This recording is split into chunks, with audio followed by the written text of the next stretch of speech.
मान लो मैं यहाँ पे सीक्वेंस का यूज़ कर सकता हूँ कि नहीं, सीक्वेंस, और मुझे कितना चाहिए, मान लो अगर हम बात करें कि मुझे 10 चाहिए, क्या चाहिए, 10 चाहिए, कॉलम नहीं पता, स्टार्ट वैल्यू, हाँ स्टार्ट वैल्यू पता है, तो स्टार्ट वैल्यू कितना चाहिए, 101 चाहिए, क्या चाहिए, 101 चाहिए, एंटर कर दिया, तो 101 से लेके कहाँ तक मिल गया मुझे, 110। तो ये सब कुछ पहले से है पढ़ा हुआ हम लोग का, हाँ है।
एग्जाम्पल बहुत सारा हो सकता था, लेकिन अभी बस एक सिंपल सा एग्जाम्पल लेके मैं चल रहा हूँ जिसमें सारे फॉर्मूले को हम लोग यूज़ कर पाए, कम से कम जितना फॉर्मूला अभी यहाँ पे मेरे सामने लिखा हुआ है।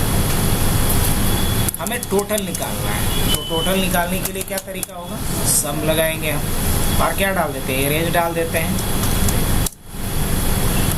यही ना। अच्छा, हमने एक फॉर्मूला यहाँ पे लिखा और इसको क्या कर देना था, ट्रैक कर देना था। अब परसेंटेज निकालना है मुझे, परसेंटेज के लिए क्या करेंगे हम, डिवाइडेड बाई 3, बिकॉज टोटल मान के चल रहे हैं कि 300 का पेपर है। अब मैं चाह रहा हूँ कि यहाँ से क्या कर दिया जाए इसको, और यहाँ से डेसिमल प्लेसेस को हटा देना है, तो यहाँ से क्या कर लेंगे, डिक्रीज डेसिमल प्लेसेस। अब बेहतर क्या रहता है कि हाँ, अगर परसेंट का साइन आ जाता तो कितना बढ़िया रहता है, और ये बताओ हाँ कि ना। तो इसके लिए सबसे बढ़िया तरीका क्या होता मालूम, पहले ये रेंज कर लो सेलेक्ट, और कंट्रोल शिफ्ट के साथ परसेंट का साइन लगा दो। अब इक्वल टू मैंने क्या लिखा, दिस, और डिवाइडेड बाई क्या, यहाँ परसेंट के फॉर्मेट में आ रहा है, ये आ रहा है, हाँ। अब परसेंट के फॉर्मेट में तो आ रहा है, लेकिन एक सही है नहीं है। आप बाई 100 अगर कर ले तो अब सही है। अब इसको हम क्या कर देते हैं यहाँ से, अब देखो अब सही आ गया। अब मुझे ग्रेड निकालना है, क्या करना है, इस पे ग्रेड निकालना है, निकाल सकते। ये डेटा रेंज को एक बार हम क्या कर लेते हैं, पूरे को सेलेक्ट करते हैं, अलाइनमेंट इसका सही कर देते हैं, और इसको हेडिंग जैसा थोड़ा बना दिया गया अपर केस में चेंज करके, ठीक है। इसको थोड़ा इनलार्ज कर दिया गया और इसे हाईलाइट करके, अब बॉर्डर तो सभी पे लगाना ही है मेरे को, तो ये पूरा रेंज मैं सेलेक्ट करके क्या कर देता हूँ, ऑल बॉर्डर अप्लाई कर देता हूँ, तो बेसिक फॉर्मेटिंग भी अप्लाई अपना हो चुका है।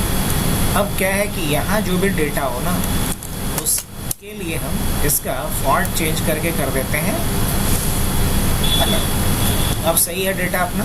अब मेरे को यहाँ से ग्रेड निकालना है, ग्रेड निकालने के लिए क्या तरीका होगा, तो ग्रेड के लिए कंडीशन दिया हुआ है कि अगर परसेंटेज क्या हो, ग्रेटर देन इक्वल टू 60 हो, तो इसे कौन सा ग्रेड दे दो, ए ग्रेड। और फिर बोल रहा है कि अगर percentage greater than equal to 45 हो तो कौन सा ग्रेड दे दो, बी ग्रेड दे दो। और यदि percentage greater than equal to 30 हो तो कौन सा ग्रेड दे दो, सी ग्रेड। और अगर परसेंटेज लेस देन 30 हो तो कौन सा ग्रेड दे दो, एफ, फेल। ये कंडीशन गिवन है। अब इसको इम्प्लीमेंट करने के लिए हमारे पास दो तरीका है, या तो हम इफ यूज करें या इफ्स यूज करें। हम दोनों तरीके से सीख लेते हैं। एक जगह पे हम इफ से निकाल देते हैं, दूसरे जगह पे इफ से निकाल देंगे और बाकी सब में ड्रैग कर लेंगे।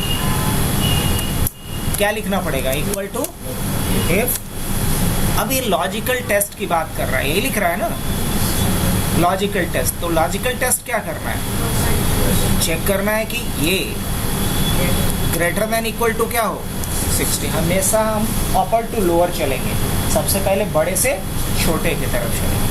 तो कभी 30 बिलो वाला कंपैरिजन मत कर लेना है, पहले कौन सा करेंगे, 60 बिलो वाला करेंगे। क्या करेंगे, 60 अबव वाला, सॉरी 60 अबव। तो अगर 60 अबव हो तो क्या करना है, यहाँ पे ए ग्रेड देना है। अगर ऐसा नहीं हो तो फिर से टेस्ट करो। तो फिर से टेस्ट करो मतलब इफ लिखेंगे, फिर ब्रैकेट शुरू होगा, फिर मेरे से पूछ रहा है लॉजिकल टेस्ट, तो अगेन क्या लिखेंगे। अब देखो कि क्या S3 greater than equal to 45 है। देखो वही बात लिख रहा हूँ जो यहाँ पे कंडीशन में दिया गया था अपने को। अगर ऐसा है तो क्या कर दो, तो ऐसा अगर है तो यहाँ पे B लिख करके आना चाहिए। और अगर ऐसा भी नहीं है तो फिर कंडीशन चेक करो, क्या लिखेंगे, S3 is greater than equal to 30। और अगर ऐसा भी नहीं है तो आगे चेक करने की जरूरत है। इफ के बाद जो पार्ट होता है वो एल्स का होता है, एल्स मतलब फॉल्स। तो फॉल्स होने पे क्या कर देना है, यहाँ पे F देना है। अब कितनी बार ब्रैकेट शुरू हुआ था इफ के लिए, 3 बार। तो कितनी बार बंद होगा, 3 बार। अब जैसे एंटर कर देंगे तो यहाँ पे क्या आ रहा है अभी, क्या ये सही आ रहा है, यहाँ क्या आना चाहिए था, F आना चाहिए था। अगर अभी हम ड्रैग करेंगे तो सब जगह पे क्या आ जाएगा, फॉल्स। बट ऐसा क्यों हो रहा है, ऐसा होने के पीछे रीज़न क्या है बता रहा हूँ। रीज़न ये है कि मैंने इसका क्या लगा दिया है, इस सेल का जो फॉर्मेट है परसेंटेज, हमने इसको जनरल कर देना है। क्या कर देना है, जनरल करना है।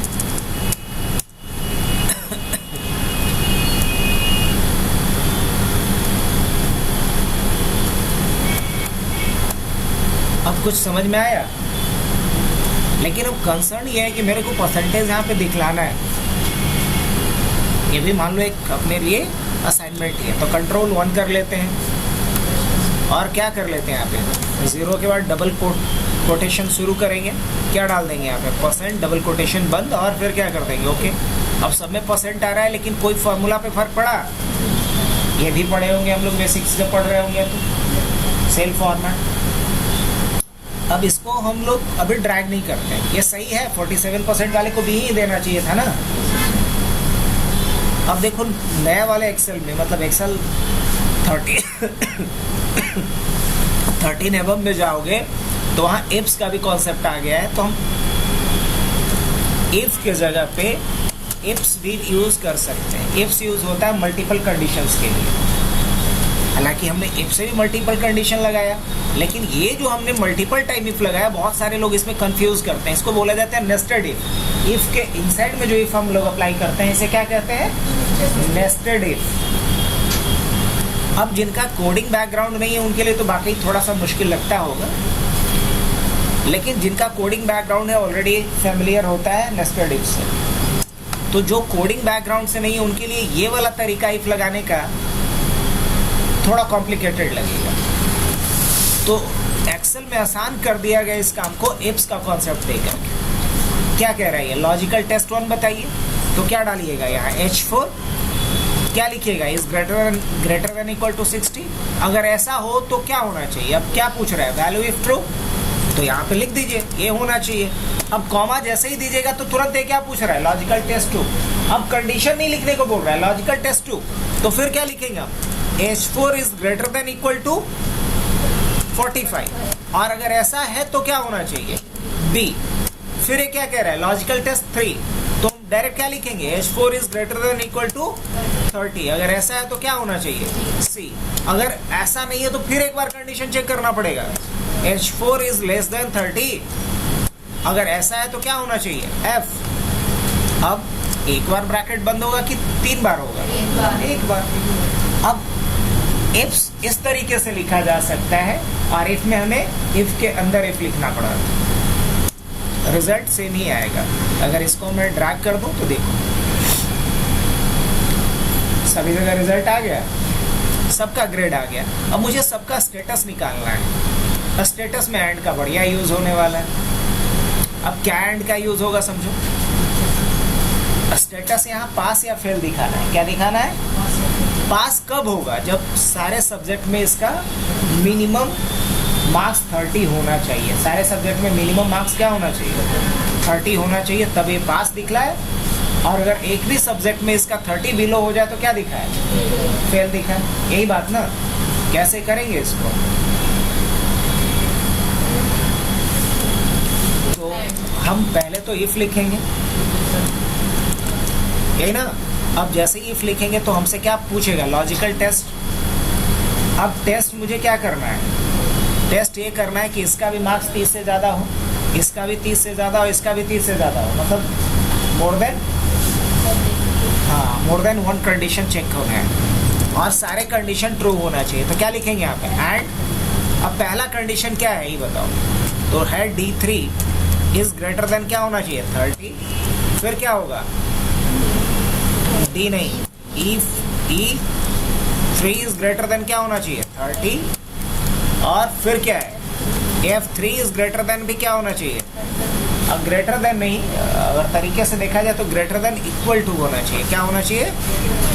ग्रेटर देन इक्वल टू होना चाहिए। यहाँ भी क्या होना चाहिए? Greater than equal to. और यहाँ भी क्या होना चाहिए? ग्रेटर देन इक्वल टू होना चाहिए ना। तो अगर ये ग्रेटर देन इक्वल टू हो तो क्या करना है? Value if true. तो क्या लिख करके आना चाहिए यहाँ पे? पास। और नहीं तो क्या लिख करके आना चाहिए? नहीं तो यहाँ क्या लिख करके आना चाहिए? फेल। ये दोनों ना, या तो पास या तो फेल, ये दो चीज। तो अभी क्या करना है? पास या फेल? देखते हैं यहाँ क्या आएगा? पास, क्योंकि सारे सब्जेक्ट में इसका 30 अबव है। अब जरा इसी को हम क्या करते हैं, देख रहे हो कहीं फेल आ रहा है। जहाँ फेल आ रहा है मतलब एक सब्जेक्ट में इसका 30 बिलो है। और कहाँ फेल आ रहा है? यहाँ फेल आ रहा है। इसका एक सब्जेक्ट में क्या है? 22 है। यहाँ फेल आ रहा है क्योंकि यहाँ एक सब्जेक्ट में इसका क्या है? 27 है। और यहाँ फेल आ रहा है बिकॉज एक सब्जेक्ट में इसका क्या है? तो यहाँ एंड का यूज़ किया हमने, इफ का भी यूज़ किया। एंड का यूज़ पहले भी बताए थे जहाँ पासवर्ड वाला प्रोग्राम किए थे, याद है? वहाँ भी एंड का यूज़ किए थे। इसका सीधा मतलब है कि अगर ये वाला कंडीशन ट्रू हो, साथ में ये वाला भी कंडीशन ट्रू हो और साथ में ये वाला भी कंडीशन ट्रू हो, एक साथ मल्टीपल कंडीशंस को चेक करने के लिए किसका यूज़ करते हैं? एंड का। अब एंड के अंदर में लिखे हैं सारा कंडीशन ट्रू होना चाहिए, तब फाइनली रिजल्ट क्या माना जाएगा? ट्रू। और नहीं तो क्या माना जाएगा? तो इफ और एंड का अच्छा यूज़ यहाँ पे हमने किया है। तो बताओ इफ और इफ दोनों का यूज़ कंप्लीट समझा जाए? इन दोनों का यूज़ कंप्लीट समझा जाए। एंड का यूज़ हमने किया। अब और का यूज़ मैंने नहीं किया है नहीं, और का यूज़ नहीं किया।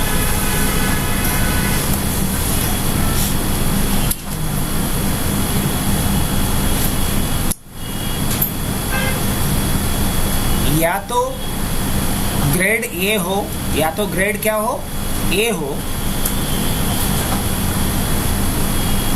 या स्टेटस पास हो, या स्टेटस पास हो तो उसे गुड बोलना है और नहीं तो उसको बैड बोलना है। मेरी बात, गुड और बैड बस ये रिमार्क में हमें देना है। गुड कब बोलना है? गुड तब बोलना है या तो ग्रेड क्या हो या तो स्टेटस क्या हो? पास। अब जैसे देखना ये इसको क्या बोलेगा? गुड, क्योंकि ग्रेड ए है लेकिन स्टेटस क्या है? फेल। अब देखो इवन ये सी वाला भी कोई पास है, हाँ ये है तो इसका ग्रेड सी, लेकिन क्या बोलेगा? गुड। क्यों बोलेगा? क्योंकि ये पास है। तो यहाँ किसका कॉन्सेप्ट यूज करने जा रहे हैं? और का। क्या बोल लिखेंगे? इफ और फिर क्या लिखेंगे और में पहला कंडीशन क्या डालना है मेरे को? पहला कंडीशन डालना है I3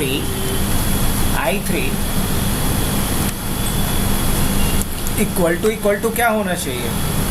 या I3 इक्वल टू क्या होना चाहिए? I3 क्या होना चाहिए? B के बराबर होना चाहिए। क्या होना चाहिए? B, या फिर क्या बोलेंगे? B नहीं, A। क्या होना चाहिए? A होना चाहिए। या फिर J3 क्या होना चाहिए? पास होना चाहिए। अगर ऐसा है तो क्या होना चाहिए? गुड, और नहीं तो क्या होना चाहिए? बैड।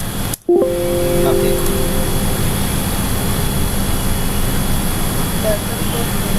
हाँ?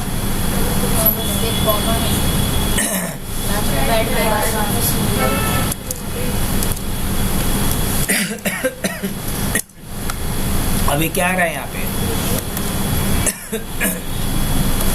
यहाँ क्या आ रहा है? क्योंकि ये फेल भी है और साथ में सी भी है, देख रहे हो? और ये सी है लेकिन पास है, तो क्या आ रहा है यहाँ पे? गुड। ये ए है लेकिन फेल है, तो क्या आ रहा है? गुड। तो दोनों में से अगर एक भी कंडीशन ट्रू होगा तो क्या माना जाएगा? ट्रू। इसके लिए हम लोग किसका यूज करेंगे? और का। और अगर यहाँ पे मैं और की जगह एंड लिख देता तो क्या होता ही बता? देख रहे हो यहाँ भी क्या आ रहा है? बैड आ रहा है। सब जगह बैड ही आएगा, नहीं एक जगह नहीं, तीन जगह पे आया है। क्या क्या? बिकॉज यहाँ ए भी है और पास भी है। यहाँ क्या है? ए भी है और पास भी है, ए भी है और पास भी है, तो यहाँ क्या आएगा? गुड। बाकी सभी जगह पे क्या आएगा? कुछ समझ में आया कहानी? लेकिन अगर मैं एंड के जगह पे क्या लिखा होता और तो एक भी कंडीशन ट्रू, तो आफ्टर ऑल रिजल्ट क्या होगा? ट्रू।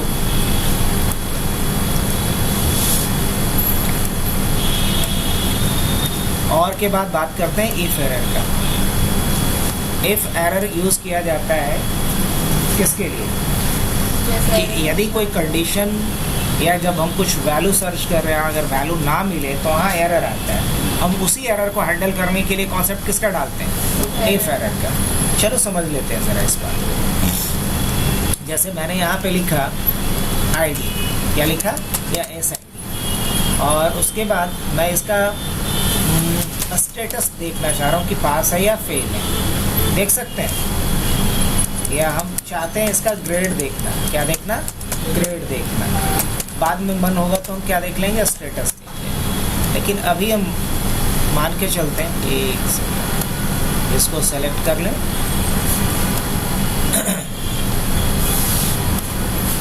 अब जैसे मैंने यहाँ लिखा 105, तो हमारा एक्सपेक्टेशन ये था कि 105 का क्या दिखा दे मुझे?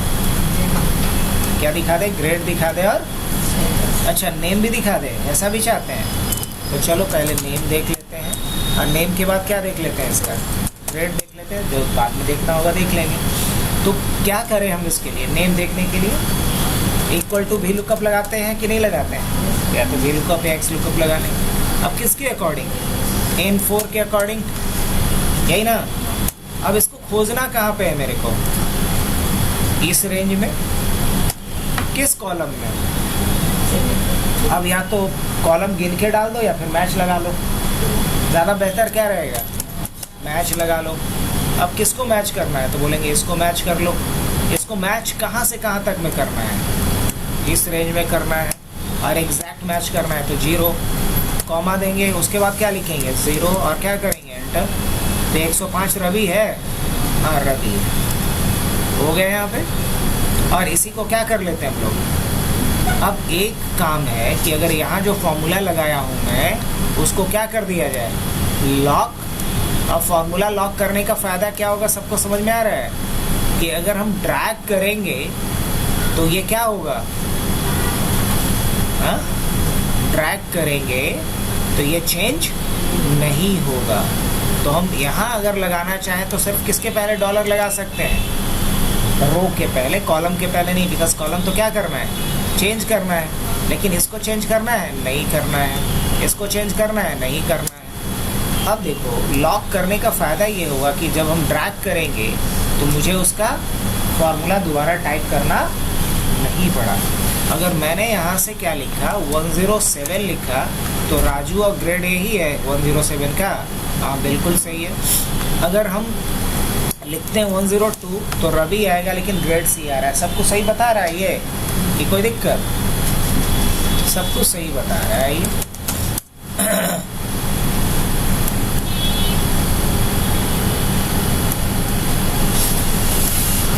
अब अगर मैंने यहाँ पे 106 लिखा होता तो शशि का रिकॉर्ड आता, बी ग्रेड होता रहा, ये भी सही है। लेकिन प्रॉब्लम कहाँ है ज़रा समझना इस बात को। मान लो कि मैंने यहाँ पे डाल दिया 120, क्या ये सही आ रहा है? नहीं, यहाँ क्या आ रहा है? An error. तो जो एन एरर आता है इसी को हैंडल करने के लिए हमारे पास दो ऑप्शन है, या तो इफ एरर या तो इफ एन। पहले इफ एरर से बता देते हैं यहाँ पे हैंडल करके, और यहाँ बता देंगे किससे? इफ एन से। दोनों कंप्लीट हो जाएगा। तो जिस फॉर्मूले में एरर आने की संभावना है उसके शुरू में जाइए और क्या लिख दीजिए? If error. पूरे फॉर्मूले को हम इफ एरर में रैप कर देते हैं, और अगर एरर आता है तो क्या करना है वो बता दो। तो हम क्या बोलेंगे? SID not found, double quotes बंद, एंटर। अब देखो यहाँ पे अगर किसी ने गलत डाला तो क्या आ रहा है? SID not found. अगर वही किसी ने क्या किया 108 अगर सही डाल दिया तो यहाँ पे आ जाएगा, और अगर वही किसी ने यहाँ पे गलत डाल दिया तो आएगा SID नॉट फाउंड। तो ये हैंडल किसके थ्रू हुआ? If error. अब ये NA लिख कर क्या आ रहा है? इसका एक नॉर्मल बंदा मतलब समझ पाएगा कि क्या है? नहीं समझ पाएगा। लेकिन इसका मतलब तो कोई समझ पा रहा है कि गलत ID डाला गया उसको। हम चाहते हैं कि यहाँ भी वही हैंडल कर ले। तो यहाँ हैंडल करने के लिए हम लोग क्या करते हैं? इफ NA का यूज़ करते हैं। क्या यूज़ करेंगे यहाँ पे? अब यहाँ कॉमा लगाओ, वैल्यू इफ NA। अगर क्या करना है वही यहाँ पे मैं डाल देता हूँ record not found, record not found, record not found, bracket बंद। अब क्या लिख कर के आ रहा है यहाँ? Record not. क्या ये भी वही काम किया या नहीं किया? लेकिन अगर एरर नहीं आएगा तो देखना कोई दिक्कत नहीं है। अगर एरर नहीं आता है तो कोई मसला नहीं, एकदम परफेक्टली काम करेगा। देख रहे हो, अगर मैंने सही डेटा डाला तो कोई दिक्कत नहीं, लेकिन जैसे ही हमने गलत डेटा डाल दिया या वो डेटा डाला जो है ही नहीं तो क्या आ रहा है?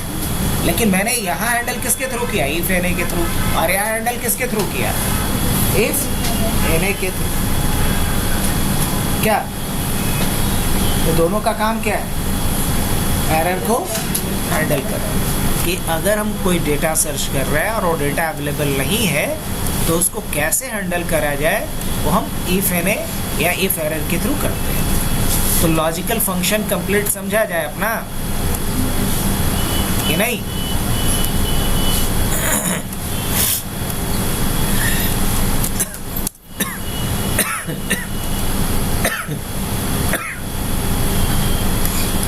लॉजिकल फंक्शन के बाद तुम लोगों का और क्या बाकी रह गया है? फंक्शन के नाम पे अगर देखा जाए तो ये सब तो जानते ही होगे। मुझे नहीं लगता है कि इसमें कोई दिक्कत है। कि है किसी को तो पूछ लो। ये जो काउंटिव वगैरह में कोई दिक्कत है? ये सब कुछ आता है कि नहीं आता है?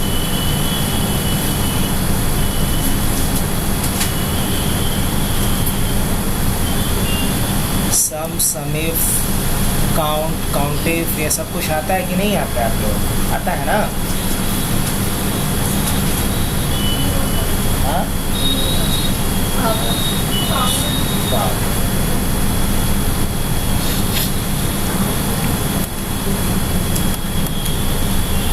BOW ज़्यादा यूज़फुल बहुत नहीं है, लेकिन फिर भी चलो।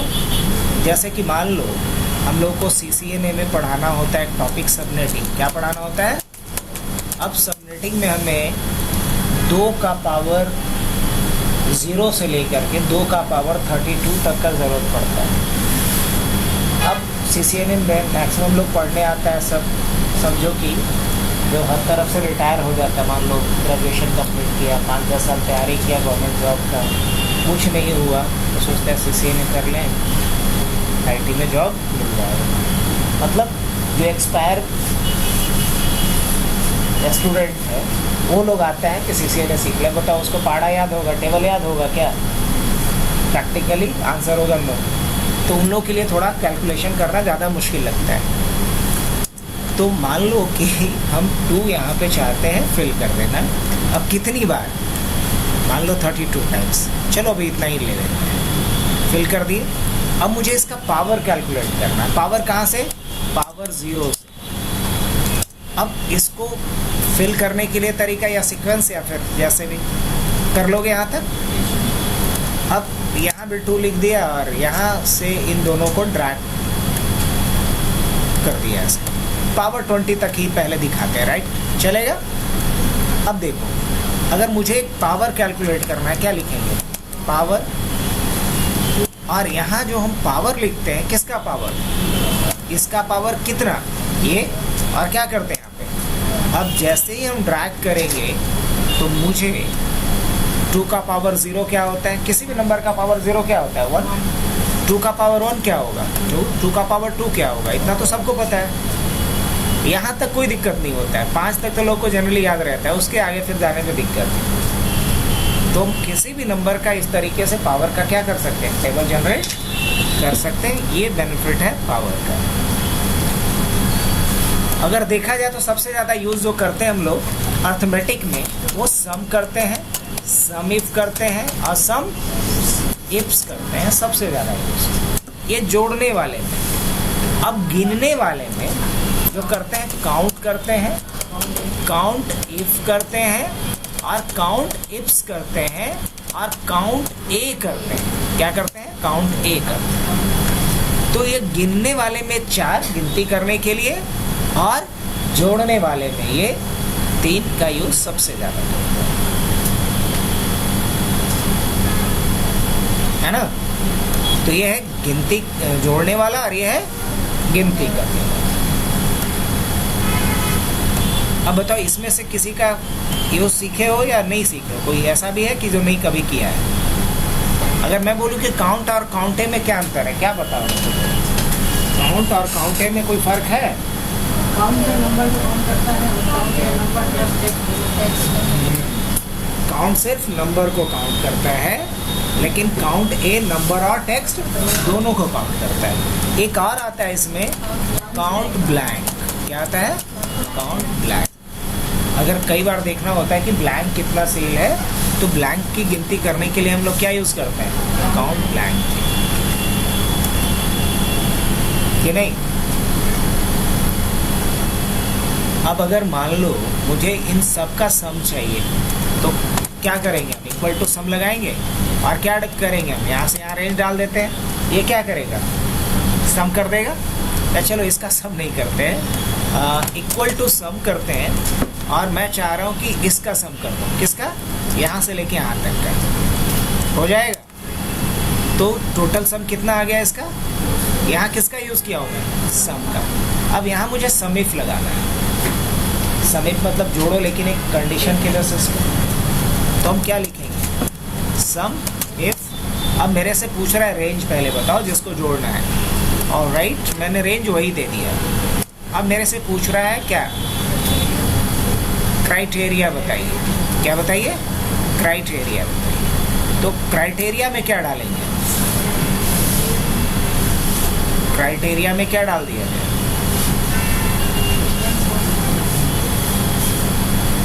यहाँ कोई भी एक कंडीशन डाल सकते हैं। क्राइटेरिया मतलब क्या? कंडीशन। अब क्या कंडीशन डाल दिया जाए बोलो? कि क्या होना चाहिए? ऐसा कर दें, is less than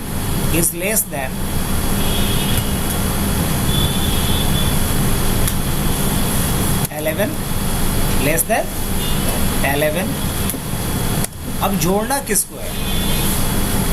जोड़ना किसको है? तो उससे रिलेटेड मान लो इसको ये रेंज दे दें और क्या करते हैं?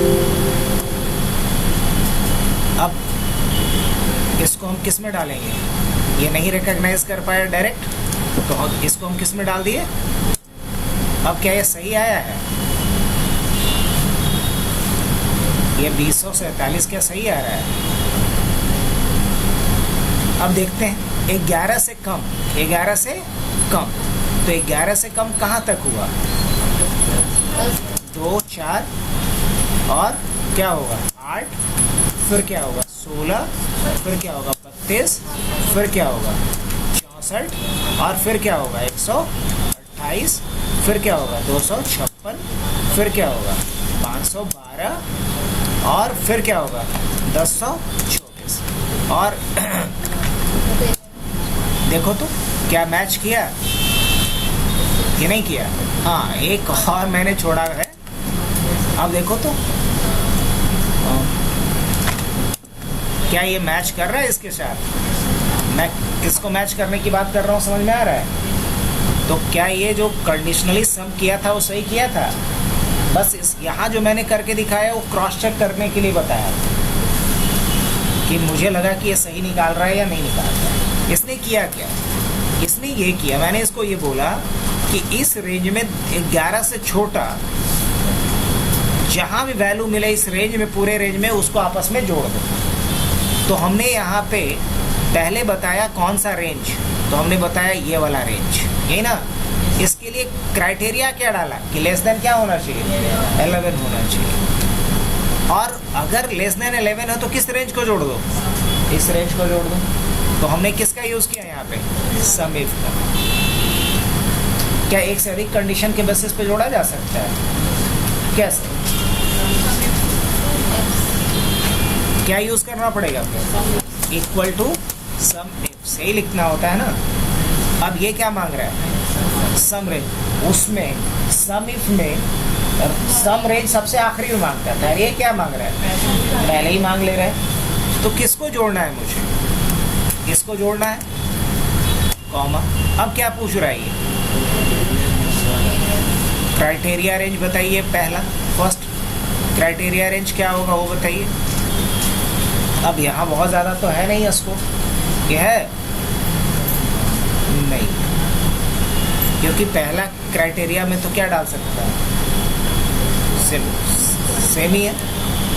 तो यहाँ अप्लाई ना करके इसको किसी दूसरे डेटा पे अप्लाई किया जा सकता है, लेकिन यहाँ करना सही नहीं है।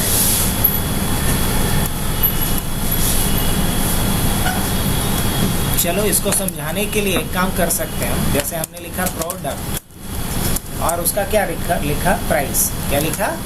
प्राइस या सेल। प्रोडक्ट और सेल। जैसे मैंने लिखा SDD, क्या लिखा? SSD, प्रिंटर, लैपटॉप, SSD और फिर क्या डाला? प्रिंटर, ये हो गया। और PQ product quantity, product rate, है ना। और यहाँ हमने क्या डाला? टोटल।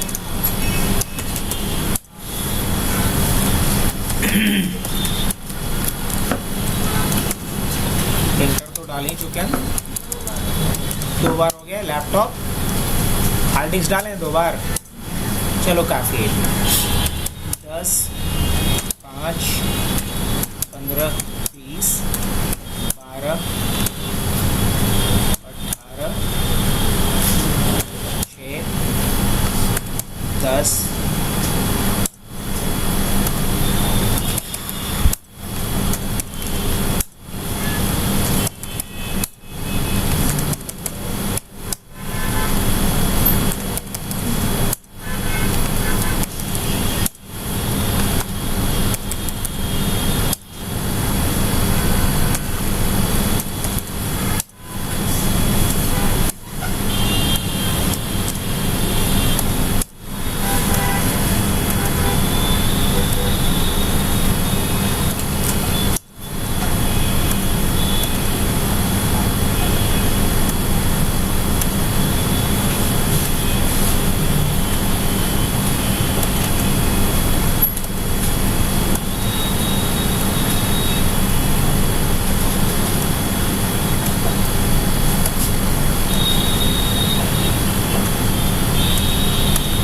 चलो ये डेटा है कुछ पड़ा हुआ मेरे पास।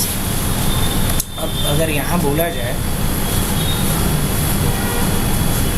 कि हमें सिर्फ टोटल दिखाओ लैपटॉप का, सिर्फ टोटल दिखाओ किसका, जैसे मैंने यहाँ पे बोला मैं यहाँ प्रोडक्ट लिखूँ और मुझे उसका क्या बताओ, टोटल बताओ। क्या ऐसा हो सकता है कि नहीं हो सकता है? प्रोडक्ट डालूँ और उसका क्या बता दो, मुझे टोटल बता दो। अब किसका यूज़ करेंगे हम बताओ। जैसे मैंने यहाँ प्रोडक्ट में क्या डाल दिया, जैसे मैंने अभी प्रोडक्ट में डाला लैपटॉप, मुझे लैपटॉप का टोटल चाहिए यहाँ पे। क्या रिटर्न कर देगा? कैसे करेगा बताओ। क्या लिखेंगे हम, सम इफ लिखेंगे कि सम इफ्स लिखेंगे। एक सिंगल क्राइटेरिया है तो हम कहाँ रेंज की बात कर रहे हैं ना, तो रेंज में क्या डालेंगे हम, रेंज में ये डाल देते हैं। अब ये कह रहा है कि क्राइटेरिया क्या होगा, तो क्या लिखेंगे, इक्वल टू, और यहाँ एम्परसेंड दो और इस सेल का नाम दे दो, क्योंकि इक्वल टू को डायरेक्ट नहीं लिख सकते, उसको हम एक स्ट्रिंग के फॉर्मेट में लिखेंगे। अब उसको साथ में कनेक्ट करना है सेल के साथ, तो एम्परसेंड क्या लिखेंगे, M3। मतलब अगर इस रेंज में जहाँ भी आपको लैपटॉप दिखाई दे तो उसके सामने जाओ और इस रेंज से इसको क्या करो, जोड़ के हमें रिटर्न कर दो। अब यहाँ H2 के जगह पे H3 लिख दोगे तो ज़्यादा सही रहेगा क्या। अब इसके बाद हम लोग को क्या करना है, बस एंटर।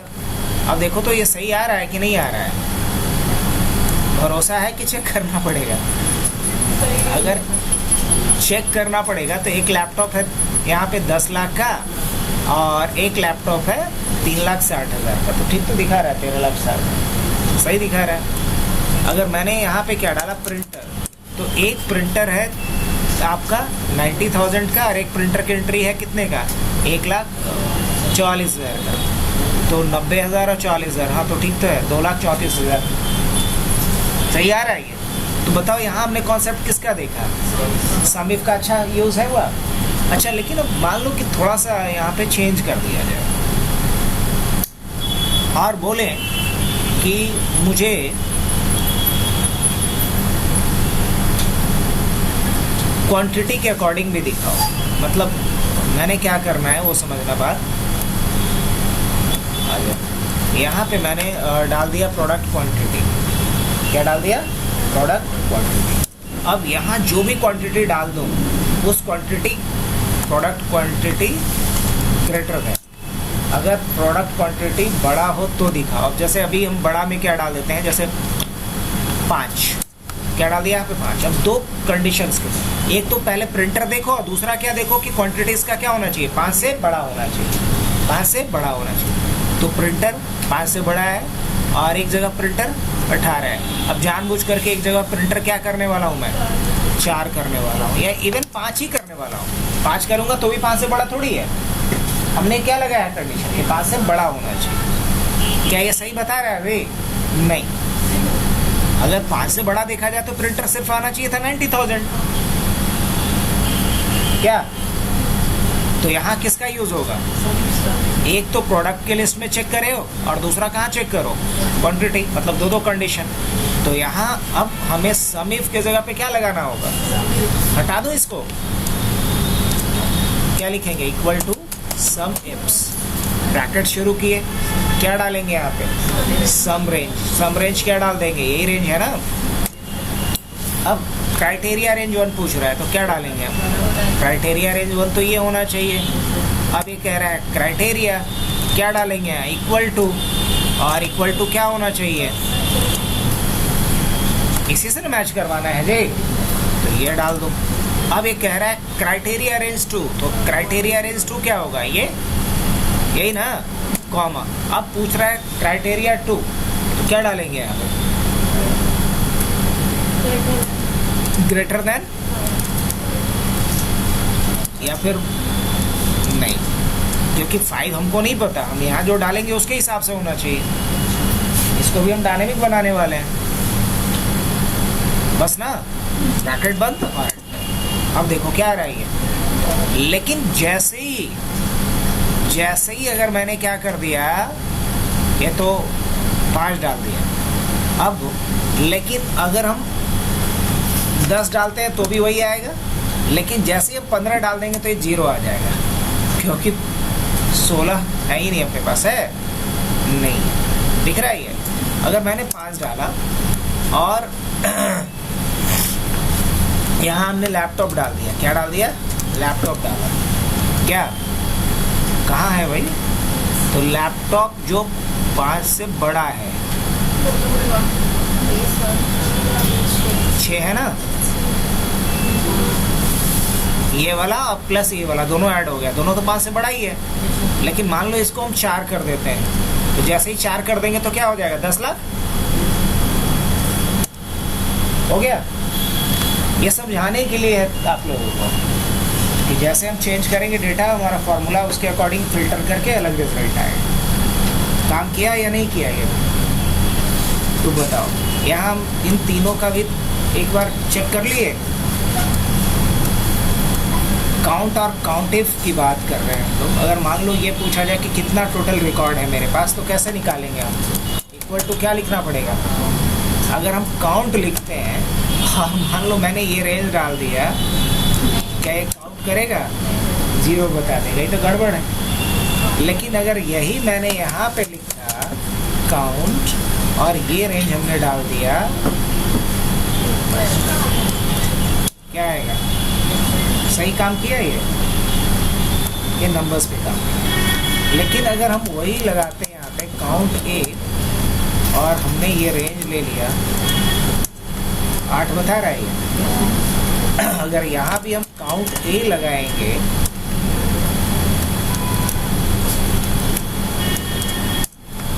बता रहा है, तो काउंट ए नंबर्स की भी गिनती करता है और कैरेक्टर्स की भी। लेकिन काउंट सिर्फ किसकी गिनती करता है, नंबर का, अल्फाबेट या स्ट्रिंग का नहीं करता है। ये दोनों में अंतर है, काउंट और काउंट ए। अब मान लो कि मैं ये पूछूं तुमसे कि बताओ कि इसमें टोटल कितनी बार लैपटॉप की एंट्री की गई है, टोटल कितनी बार लैपटॉप की एंट्री है ये बताओ। या मान लो कि मैं बोलूं कि हमें यहाँ पे यूनिक रिकॉर्ड्स बताओ कि कितने यूनिक्स हमारे पास प्रोडक्ट है, कैसे निकालोगे बताओ। यूनिक प्रोडक्ट निकाल के लाना है, क्या लगाएंगे, कोई फॉर्मूला पढ़े हैं इसके लिए, क्या पढ़े, यूनिक पढ़े हैं। और क्या करेंगे फिर, एरे डाल देंगे यहाँ से यहाँ तक, यही ना, ब्रैकेट बंद, यूनिक निकाल के दे दिया। अब मैं बोलूं कि अच्छा बताओ कि हार्ड डिस्क कितनी बार आया है, ये बताओ मुझे। इस पूरे लिस्ट में हार्ड डिस्क कितनी बार आया है, तो क्या लिखेंगे यहाँ पे, काउंट इफ, क्या लेंगे, काउंट इफ, एक ही कंडीशन है। अब क्या पूछ रहा है, रेंज पूछ रहा है ये, तो रेंज क्या डालेंगे, ये रेंज है। अब क्या मांग रहा है मेरे से, क्राइटेरिया, तो क्या डालेंगे यहाँ पे, इक्वल टू, और क्या ये ना, कितनी बार आया है, पक्का। अब देखो सब 2-2 बार आया है। अब समझाने के लिए काम करूं, मान लो इसको मैं SDD बना देता हूं, देखना ये कितनी बार हो जाएगा, 3 बार। प्रिंटर कितनी बार हो जाएगा, तो समझ में आया। तो क्या लगाना अभी सीखा है इसमें, काउंट इफ। काउंट इफ्स नहीं लगा लोगे उस तरीके से, लगा लोगे। और काउंट ए का यूज और काउंट का यूज हम लोग सीख चुके हैं। काउंट ब्लैंक सीखे हैं कि नहीं सीखे हैं। अब जब मान लो इसमें से हम 1-2 जगह पे क्या कर लेते हैं, डेटा उड़ा देते हैं, ब्लैंक रख लेते हैं। अब अगर मैं पूछूं कि ये बताओ कि कितना ब्लैंक एंट्री है, तो क्या लिखेंगे हम, काउंट ब्लैंक। और क्या करना होगा फिर, ये रेंज बता दो, काउंट ब्लैंक, और ये रेंज बता दो। जैसे एंटर करेंगे तो क्या बता रहा है, कितना ब्लैंक है इसमें, 2। लेकिन देखना मैंने एक और डिलीट कर दिया, अब काउंट ब्लैंक कितना आ गया। तो ब्लैंक की काउंटिंग के लिए क्या करेंगे, काउंट ब्लैंक।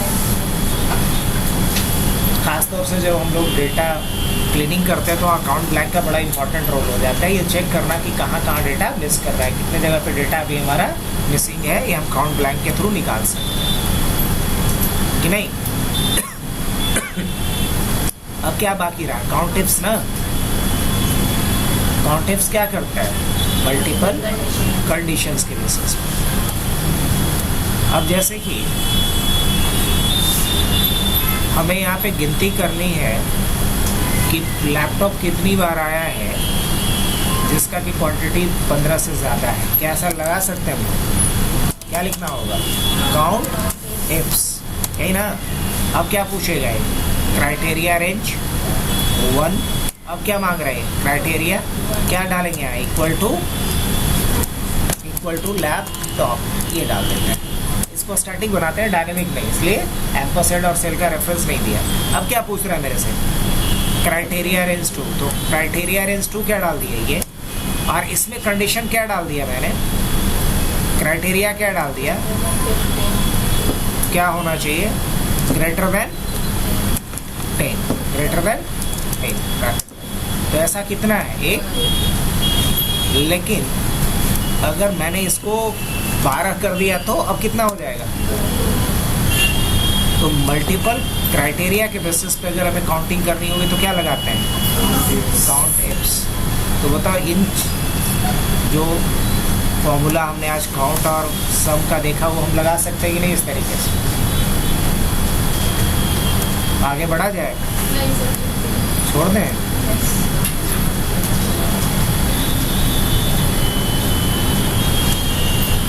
कि कुछ प्रोजेक्ट भी किया जाए। अच्छा एक बात बता, फॉर्मूला में तुम लोगों को पूरा फॉर्मूला मैंने बता दिया, फॉर्मूला का लिस्ट भी दिया हुआ है। एक बार जब चाहो देख चेक कर लो कि आता है कि नहीं आता है। अगर कोई फॉर्मूला सीखना हो जो नहीं बताए हैं पूछो, वो भी बता देंगे। अब बताओ, इसके बाद इसमें नेम मैनेजर का यूज़ किए हो कि नहीं किए हो? बताया तो लोग कर नाम में सर हिला रही हो कि? हाँ, नेम मैनेजर का यूज़ नहीं किया? अभी तुरंत याद आ जाएगा। ड्रॉप डाउन और डिपेंडेंट ड्रॉप डाउन नहीं बनाए हैं तो नेम मैनेजर नहीं यूज़ किए थे वहाँ पे? नहीं किए थे पक्का? कभी पिक्चर लुकअप किए हम लोग तो वहाँ नेम मैनेजर का यूज़ नहीं किए थे? तो वही ना था, नेम मैनेजर से देखा जाएगा, यूज़ तो किया है उसी का। डिफाइन नेम मैनेजर से तो जाके देख सकते हो कि कितना बना हुआ है पहले से, और जो बना हुआ है उसको अगर नहीं रखना है तो क्या कर सकते हैं? डिलीट। अगर इसमें कोई चेंजेस करना है तो एडिट, यही ना। डिफाइन करते थे तो ऐसा ही कुछ आता था ना, उसी को क्या कर सकते हो आप? मैनेज कर सकते हो। कोई नया बनाना है यहाँ से बना सकते हो, जो आप यहाँ से भी कर रहे थे। ये नहीं बताए हैं। 2 चीज़ याद रखो। सबसे पहला, पिक्चर लुकअप किए हो कि नहीं किए हो? तो किसकी मदद से? Name manager. Dependent drop down list बनाए थे, एक ड्रॉप डाउन पे डिपेंड करता हुआ दूसरा, तो किसकी मदद से बनाए थे? नेम मैनेजर की मदद से बनाया था। तो ये दोनों जगहों पे किसका इस्तेमाल किए थे? Name manager. अब तरीके से तुम लोगों को जो बताना चाहिए, और एक्सेल का अगर सबसे इम्पोर्टेंट अगर पूछोगे तो यही 2 टैब आता है, एक फार्मूला है और दूसरा डेटा है। और अगर पूछोगे कि सबसे इम्पोर्टेंट कौन सा है तो वो डेटा है, क्योंकि फार्मूला के लिए तो यहाँ जाने की ज़रूरत ही नहीं है, वो तो डायरेक्ट हम सेल में टाइप कर लेंगे। अगर ऑप्शन वाइज सबसे इम्पोर्टेंट देखा जाए तो डेटा सबसे इम्पोर्टेंट डेटा टैब है। और अगर हम डेटा साइंस या डेटा एनालिसिस वगैरह सीख रहे हैं तब उस पॉइंट ऑफ व्यू से भी सबसे इम्पोर्टेंट क्या हो जाता है? डेटा। अब डेटा में अगर देखा जाए मोटे तौर पे तो पहला जो सेक्शन है वो है तुम्हारा किसका? पहला जो सेक्शन होता है वो होता है कहीं से डेटा को लाने का, अलग अलग सोर्स से डेटा को लाना, किसी वेबसाइट से डेटा को लाना, किसी सर्वर से डेटा को लाना, किसी डेटाबेस से डेटा को लाना, किसी CSV फाइल से डेटा को लाना। ये सारा काम हम लोग कहाँ करते हैं? इस वाले सेक्शन। इस वाले का एक और इम्पॉर्टेंट काम बताया होगा, शायद तुम लोग को पहले बताया हो या नहीं। जैसे मान लो कि हमारा 3 डेटा एंट्री ऑपरेटर है जो 3 अलग अलग मशीन पे अलग अलग एक्सेल शीट पे काम कर रहा है। एक एक्सेल शीट पे ये काम कर रही है, एक पे वो कर रही है, एक पे वो। अब हम चाहते हैं कि तीनों अलग अलग मशीन पे अलग अलग शीट पे जो काम कर रही है वो हमारे इस मशीन पे एक वर्कबुक बनाए, उसमें भी 3 शीट हो और वो तीनों जो काम करी हमारे वाले वर्कबुक में वो सब दिखता जाए। कैसा रहेगा? क्या हमने बोला समझ में आया कि नहीं? कि फोटो से हमने ये बोला कि 3 अलग अलग एक्सेल का फाइल है, 3 अलग अलग लोग काम कर रहा है। अब हम एक मास्टर फाइल बनाना चाहते हैं और इस मास्टर फाइल में भी 3 गो सीट रहेगा हमारा। ये इसके साथ लिंक रहेगा, ये इसके साथ लिंक रहेगा, इसके साथ लिंक रहेगा। यहाँ जो भी एंट्री करेंगे वो इस सीट में मेरा दिखेगा, यहाँ से जो भी एंट्री होगा इस सीट में दिखेगा, और यहाँ से जो एंट्री होगा इस सीट में दिखेगा। क्या ऐसा किए आप लोग? नहीं किए हो? तो हम कैसे लिंक करेंगे ताकि एक मास्टर वर्कबुक बनाया जाए जिसमें अलग अलग क्लाइंट्स के डेटा को लिंक किया जा सके। ये सारा काम हम इसी सेक्शन से करेंगे जिसका नाम होता है गेट एंड ट्रांसफॉर्म डेटा। क्या होता है? Get and transform data. इसके बाद यहाँ ऑप्शन है रिफ्रेश का। क्या है? रिफ्रेश। इसके बाद यहाँ होता है सॉर्ट और फिल्टर। उसके बाद जो सबसे इंपॉर्टेंट पार्ट है यहाँ डेटा टूल्स।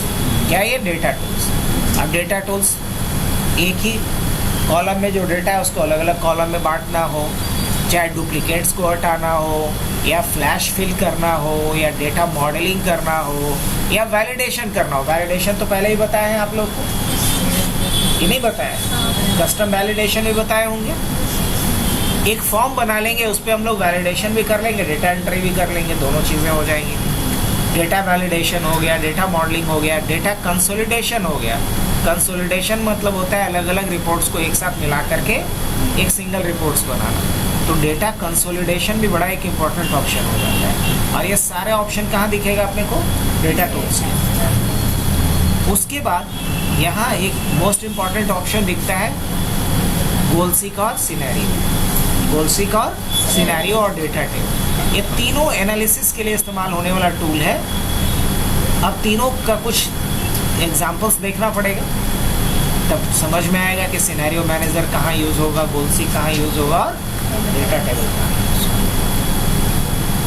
फिर एक ऑप्शन है फॉरकास्टिंग। जैसे कई बार हम लोग को कोई क्या होता है, डेटा पैटर्न को देख करके अनुमान लगाना होता है कि अगर इसी तरीके से सब कुछ चला तो एक सर्टेन टाइम के बाद हमारा क्या वैल्यू हो सकता है। अगर ऐसा कुछ हमें प्रेडिक्ट करना हो, प्रेडिक्ट मतलब समझते हैं ना, अनुमान लगाना, तो हम लोग किसका इस्तेमाल करेंगे?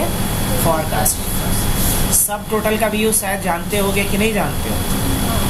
जैसे कई बार होता है कि हम लोग फार्मूला लगाते हैं, लेकिन जैसे ही फिल्टर करते हैं तो फार्मूला उस पर काम करता है? नहीं। अभी यहाँ तक सही है, लेकिन मान लो सबका टोटल कर दें और जैसे ही फिल्टर करेंगे तो ये टोटल काम करेगा? नहीं करेगा। हम क्या बोले, समझ में आया लोग को? नहीं समझ में आया? क्या है बताएं? तो उन केसेस में किसका इस्तेमाल होगा? सब टोटल। तो कल के लिए रखते हैं। कल हमारा क्या रहेगा? डेटा का सारा ऑप्शन देखते हैं जहाँ तक कवर हो पाएगा। इसको ख़त्म करते हैं पहले सारे ऑप्शंस को एक एक करके दिखलाते हुए, उसके बाद कुछ प्रोजेक्ट्स कर लेंगे।